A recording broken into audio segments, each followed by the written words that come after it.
Hello, मैं Sumit Kumar machine shop से। देखिए, मैं ये एक सेपरेटिंग प्लेट बनाते हैं हम लोग, जो तेल ऑयल मीटर में लगता है। इसको हम रेडियस करने के लिए हम ऐसे इसको ग्राइंडिंग मशीन से ग्राइंडिंग मशीन से वो करते थे, रेडियस करते थे। और इसके क्या था कि इससे चोट लगने का खतरा भी था। दूसरी बात ये थी कि क्वालिटी से नहीं होता था।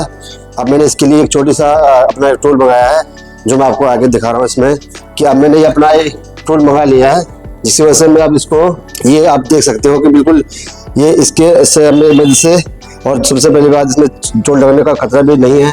दूसरा, ये हमारी जो प्रॉपर फिनिशिंग है वो अच्छे से हो पाती है। अब आप देख सकते हो कि ये सारी तरफ से बिल्कुल प्लेन हो गया है और क्वालिटी भी बढ़िया हो गई इसकी। इससे हमारा जो है कि सबसे पहले जो इशू है था वो सेफ्टी को लेकर था, कि सेफ्टी हमारी सेफ्टी से काम हो रहा है।